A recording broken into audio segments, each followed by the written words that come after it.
Chers Africains, chers Burkinabés de l'intérieur comme de l'extérieur, bonjour.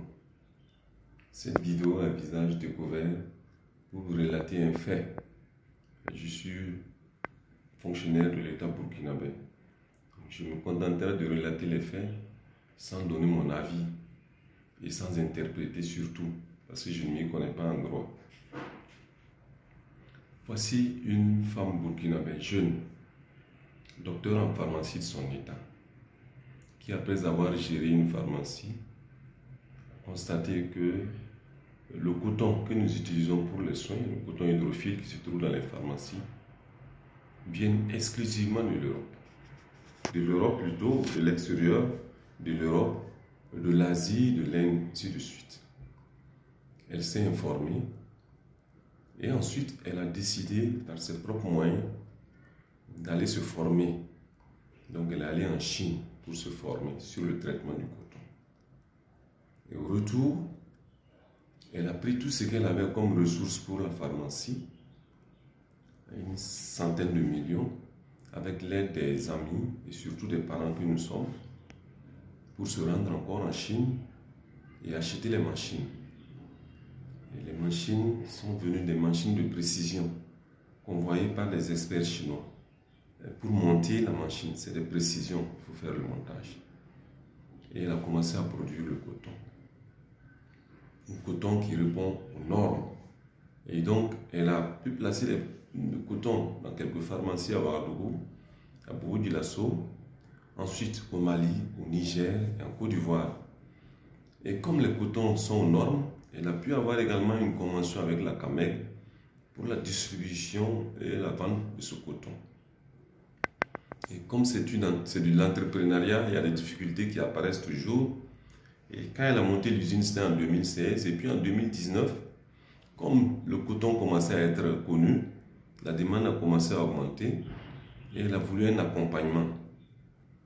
Elle s'est rendue donc à Banque Kouni International, Wen Kouni International, Banque Wen Kouni International, et a demandé un prêt de 25 millions. Elle a laissé une garantie de 35 millions, un PUH. Et puis bon, elle a commencé encore à travailler. Les 25 millions qu'elle a eu avec la banque, elle les a convertis intégralement en appareil qu'elle est venue ajouter aux 100 millions déjà qu'elle avait comme appareil. Et elle a continué à travailler. Et en 2021, elle n'arrivait pas à gérer, enfin s'en sortir, et la banque est revenue avec une notification. Donc il faut payer. Elle n'a pas pu gérer.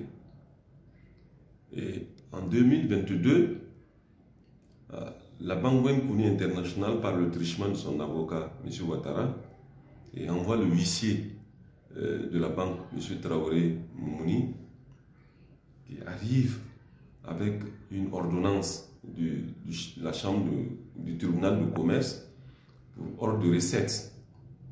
M. Traoré Moumouni, en venant, le huissier se fait accompagner par 2 cargos de policiers, des CRS, qui arrivent, qui encerclent l'usine. Le seul témoin qui était là, c'était le comptable. Il s'est fait chasser par la police. Voilà. Et avec les policiers, une grue a suivi. Une grue est rentrée dans l'usine et arraché tout ce qu'il y avait comme machine. Donc, arracher tout, les 100 millions en appareil, les 25 millions, donc des machines pratiquement de 125 millions, tout a été arraché. Il y avait des parties dans le béton, tout a été arraché. Et était convoyé donc par des camions dans les magasins de Wen Kouni International.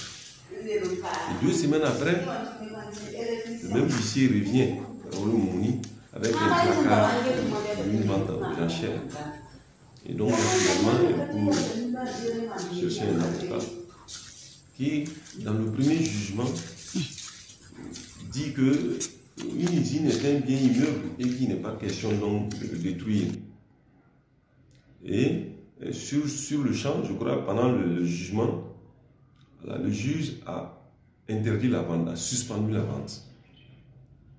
Et donc au deuxième jugement, donc, le juge avait été muté et c'était un autre qui bénéficiait donc du dossier. Et deuxième juge trouve que la plainte n'est même pas recevable. Voilà, et donc on est rentré dans un processus, pour ceux qui connaissent le protocole au niveau de la justice. Et donc voilà un fait. Depuis mai 2022, les machines qui ont coûté en tout 125 millions, plus la garantie MPH de 35 millions, et quand on résume ceci, ça fait 160 millions, se trouve intégralement entre les mains de Wenkun Bank International. Et la justice est dans les procédures. Donc 6 mois, il n'y a même pas un seul travailleur. Tout a été arrêté, tout a été bloqué. Et nous sommes donc dans les procédures. Et donc la prochaine audience est prévue pour janvier. Imagine, depuis juin, ça va faire 8 mois sans rien. Wenkun Bank se retrouve avec 160 millions par devers lui. Et il se retrouve avec l'ensemble des machines et tout. Et l'autre ne peut pas travailler pendant 6 mois avec plus d'une cinquantaine d'employés.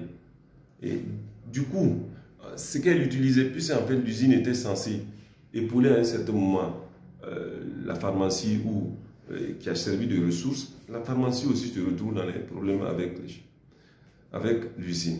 Et l'usine n'existe plus. C'est pour cela que je venais interpeller en premier lieu le ministre de l'Industrie et du Commerce pour dire que quand cette jeune pharmacienne a pu monter l'usine, on avait trouvé que c'était une fierté. Voilà, pour l'Afrique occidentale, c'est la première fois que quelqu'un monte une usine pour traiter le coton, alors que nous sommes premiers producteurs de coton à plusieurs reprises. Voilà. Et donc c'était le ministre Kaboré qui l'a félicité, qui l'a encouragé, qui a dit que nous étions fiers d'elle. Parce que c'est tout ce qui est demandé, ce qu'on appelle le développement endogène, ce qui a fait oser créer l'avenir, inventer l'avenir, voilà, créer de l'emploi, de l'entrepreneuriat pour faire de l'emploi, une soixantaine de personnes employées. Et qui se retrouvent subitement dans cette situation extrêmement difficile. En deuxième point, je voudrais interpeller le ministre de la Justice pour dire que ce que nous connaissons de la banque, quand vous avez une garantie et qu'il y a des problèmes, c'est la garantie qui est saisie ou vendue. Mais cette fois-ci, on laisse la garantie par devers l'avocat toujours et on vient arracher systématiquement toutes les machines. C'est un problème pour l'entrepreneuriat. Dans cette situation, comment demander aux jeunes d'entreprendre? Si la garantie même ne suffit pas, l'activité principale est stoppée net en arrachant systématiquement toutes les machines. Vous verrez l'usine un peu quand elle fonctionnait et puis quand ils sont venus arracher, ils ont pris le soin d'arracher tout systématiquement. Voilà. Et au dernier point, je voudrais interpeller le président du FASO, le capitaine Ibrahim Traoré, à travers son premier ministre et tout le gouvernement, pour leur dire que tout ce que nous disons tous les jours, c'est le développement endogène. Elle fait du développement endogène, l'entrepreneuriat pour les jeunes. Elle fait de l'entrepreneuriat, création d'une cinquantaine d'emplois, une famille. Elle fait également de la fierté du Burkina. Le coton, nous sommes premiers producteurs de coton à plusieurs reprises. Et c'est la première fois que vous avez une usine en Afrique occidentale pour traiter le coton. Voilà. Et donc c'est sur un peu cette note d'espoir que je voudrais demander au président d'intervenir, afin que, comme le huissier de la banque reconnaît que c'est un bien immeuble qui ne devait pas détruire, qu'on revienne monter l'usine et que les procédures judiciaires continuent. Ça fait 6 mois. Nous allons donc tout de suite se retrouver en janvier. On va trouver que, bon, maintenant la plainte est recevable, on met l'audience sur 3 mois. Pendant ce temps, tous ces employés, que ce soit au niveau de l'usine Sofa Kobe, que ce soit au niveau de la pharmacie, tous ces emplois se trouvent dans un désespoir total. Voilà, donc c'est l'interprétation, c'est le cri de cœur. Je voudrais vous remercier. Merci beaucoup d'intervenir. Il suffit d'entrer dans une pharmacie de Ouagadougou et de faire le test. Je voudrais du coton hydrophile. Si le Burkina Faso est l'un des premiers producteurs de coton en Afrique, ce qui est vendu vient pourtant d'ailleurs. Vous voyez bien que ce n'est pas du coton made in Burkina, c'est du coton importé. C'est du coton de la Chine, soit Chine ou Inde. Un comble pour cette pharmacienne. Elle a donc décidé il y a 5 ans de se former pour créer la première usine de transformation du coton à usage médical dans la sous-région. Le coton, à la base, au champ, il voici, après le grainage, il est un peu écru, sale. Et donc, il est aussi hydrophobe, il ne prend pas les solutés. Le traitement consiste à enlever tout ce qui est graisse. Et pour des questions d'esthétique, on passe au blanchiment. Une fois blanchi, le coton est séché et passé dans ces machines qui vont enlever les derniers résidus. Au total, pas moins de 10 heures de travail pour garantir un coton hydrophile aux normes. Même si un national produit des produits faits à base de matériaux locaux, nous pouvons bien compétir parce que nous avons les mêmes normes, nous respectons les mêmes normes de fabrication que le coton importé. Une fois le traitement fini, le coton est emballé. Plus de 3000 sachets sortent chaque jour à destination principalement des hôpitaux du pays, au Mali également. Si aujourd'hui la demande est bien présente, cela n'a pas toujours été simple. Pendant les 4 dernières années, et comme c'est la première unité que nous avons au Burkina et dans toute la sous-région, donc c'était jalonné d'imprévus, de difficultés, de l'acquisition de la matière première, de l'installation, de l'acquisition jusqu'au traitement. Tout sur le chemin était vraiment difficile.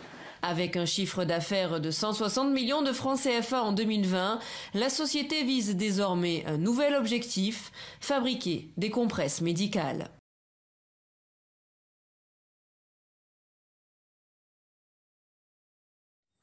Pour le mécanisme en